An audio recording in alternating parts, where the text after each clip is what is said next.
तुम्ही मॅथ सब्जेक्टमध्ये out off score घेण्यासाठी तुम्ही ह्या 3 पॉईंटला निश्चित फॉलो केले तर तुमचा मॅथमध्ये आउट ऑफ स्कोर येतो. पहिला पॉईंट आहे बेसिक, दुसरा पॉईंट आहे कॅल्क्युलेशन आणि तिसरा पॉईंट आहे प्रॅक्टिस. बेसिक यामध्ये खूप IMP आहे, कारण की तुम्हाला एखाद्या चॅप्टरचे बेसिकच माहीत नसेल तर तुम्ही त्या क्वेश्चनला सॉल्व करूही शकत नाही.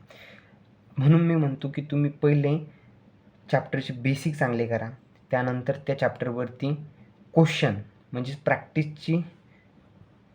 प्रॅक्टिस करा. प्रॅक्टिस तुम्ही कमीत कमी 100 ते 150 क्वेश्चनची केली पाहिजेत. तुम्ही 100 ते 150 क्वेश्चनची प्रॅक्टिस केली तर तुमच्या त्या चॅप्टरमधले ऑल टाईप्स कवर होऊन जातात. आणि नंतर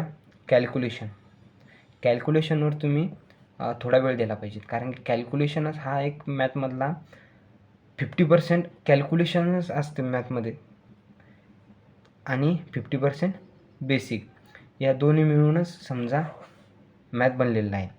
कॅल्क्युलेशन ज्याचं चांगलं असतं त्याला मॅथमध्ये इझी जातो स्कोर करायला. आणि कॅल्क्युलेशन चांगलं करण्यासाठी तुम्ही डेली 15 ते 20 मिनिटे वेळ दिला तर तुमचं कॅल्क्युलेशन चांगलं होऊन जातं. पण तुम्ही म्हणसाल आता कॅल्क्युलेशन करायचं कुठे, तर कॅल्क्युलेशनसाठी मी एक तुम्हाला ॲप सांगतो. ते ॲप आहे स्पीड मॅथ म्हणून. प्ले स्टोरवरती सर्च करा आणि त्या ॲपवरती 15 ते 20 मिनिटे डेली कॅल्क्युलेशनची प्रॅक्टिस करा. तुम्ही कॅल्क्युलेशन आणि बेसिक तुमचे क्लिअर असतील तर तुम्ही इझिली मॅथच्या कोणत्याही चॅप्टरमध्ये आउट ऑफ मार्क घेता.